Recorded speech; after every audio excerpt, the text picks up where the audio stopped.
Welcome to Newsmax TV. I'm Kathleen Walter. With us now on the phone is Senator Ron Johnson, Republican from Wisconsin and a member of the Senate committees on the Budget, Commerce, Foreign Relations, Homeland Security, and Small Business. And Senator Johnson, thanks for being with us today. Well, Kathleen, how are you doing?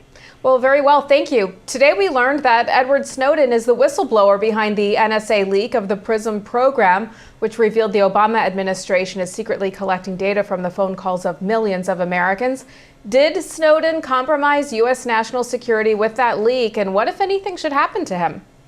Well, certainly members of the intelligence community and members of Congress sitting on the Intelligence Committee certainly believes he's done great harm to our intelligence gathering capabilities, so I'll take them at their word.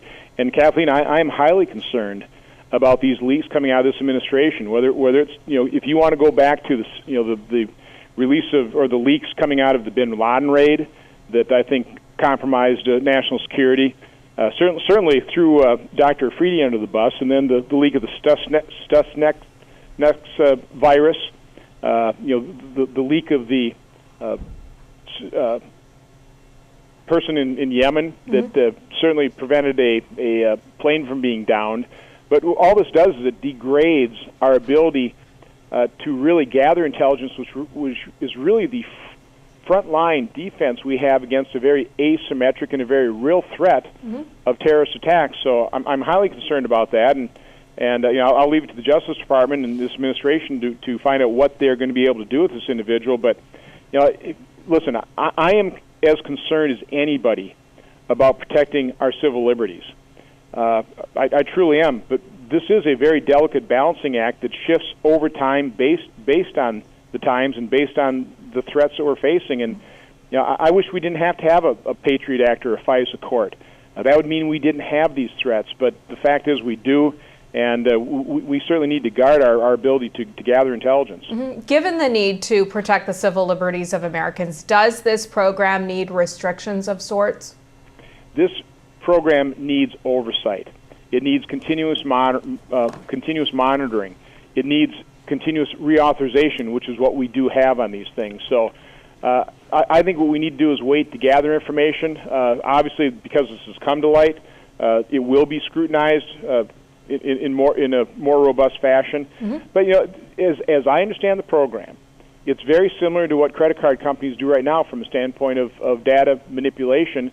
In terms of taking a look, let's say I'm a credit card holder in Oshkosh, Wisconsin, and all of a sudden that credit card is being used in Paris, France. You've got these powerful computers mining the data.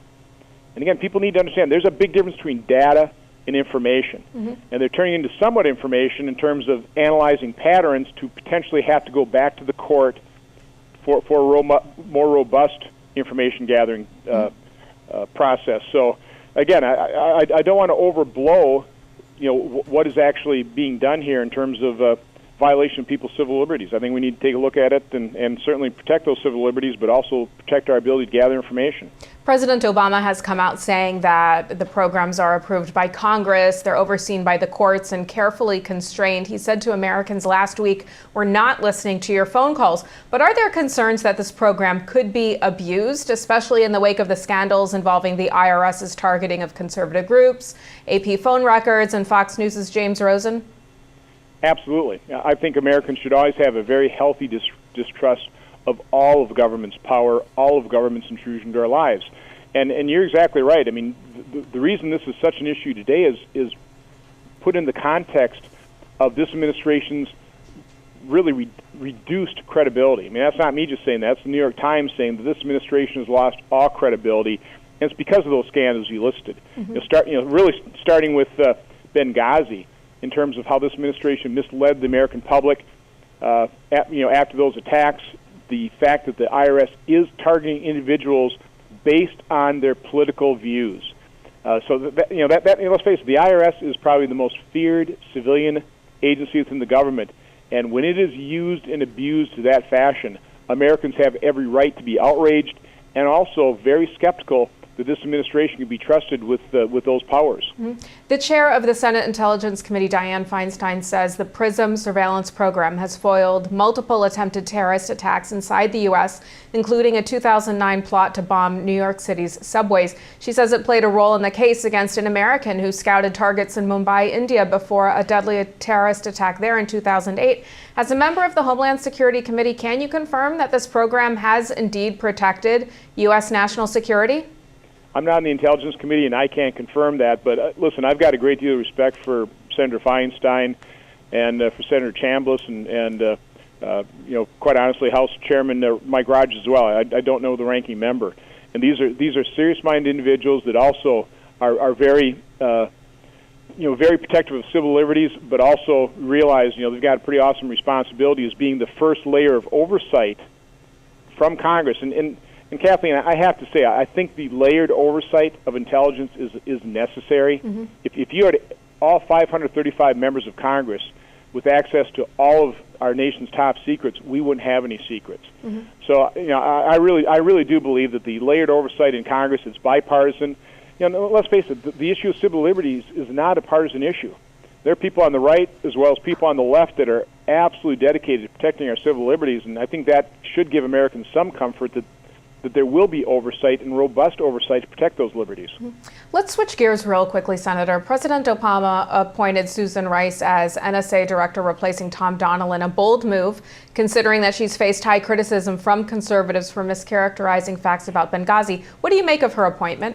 Well, it's not surprising, but it is pretty disappointing at this moment when this administration really is suffering a crisis of credibility, that they would choose as a top foreign policy and national security advisor the very person that was at the center of misleading Americans for weeks on Benghazi. So, unfortunately, it's not surprising with this administration. It really is kind of a poking a stick in Congress's eyes, because we obviously have no power to confirm this nomination. But to a certain extent, the buck stops with the president. He is the one that approves these things. It's going to be his foreign policy, and he's going to have to live with the consequences of it. The president has nominated Samantha Power as U.S. ambassador to the United Nations. Do you believe she'll have an easy confirmation process with Republicans? And if she is confirmed, do you see her pushing for a more interventionist U.S. foreign policy in places such as Syria? Well, she's certainly gotten some early support from some important Republican senators, probably on that basis that she has a reputation for wanting to intervene. I think what concerns me about her method of intervention is not necessarily based on national interest, but just in reaction to human rights violations, which, again, we all have a great deal of sympathy for, but we really always have to make sure that it's U.S. national interest that is at stake first and foremost. She's going to be one of our top diplomats.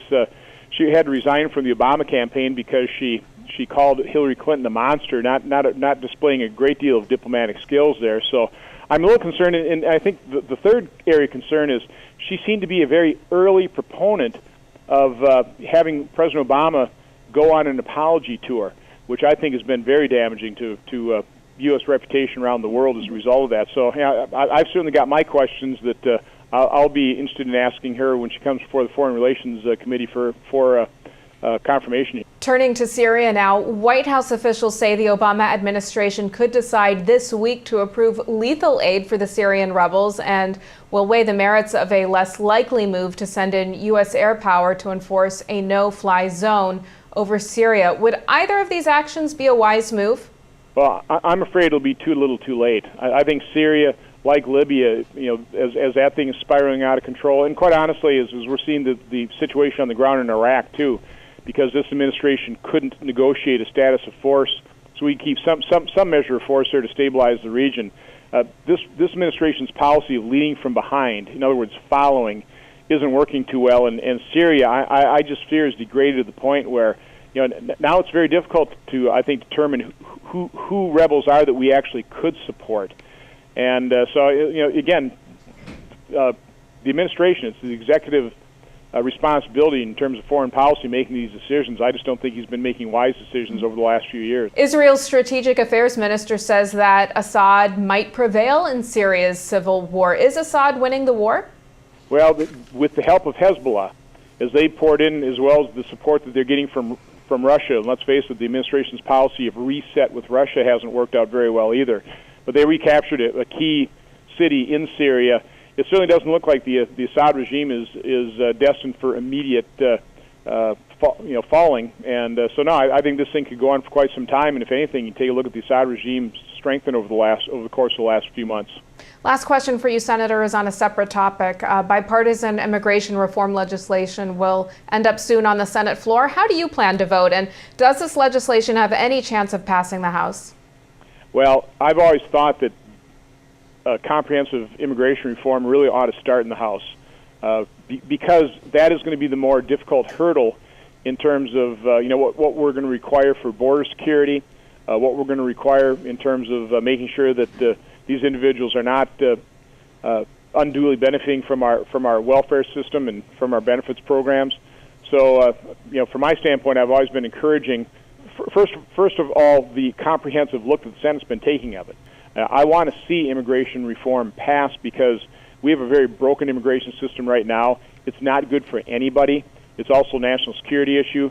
I just think that the current version in the Senate probably is not strong enough, maybe not to get my vote and probably not to pass the House, but I certainly want to work with all my colleagues to make sure that we have a package that's strong enough and make sure that whatever bill is passed, it's the last immigration reform we have to do. We've got to solve this problem once and for all, and that's really, I think, my bottom line criteria is this has actually got to fix the problem, and I think in order to do that, we really need to look at what can pass the House.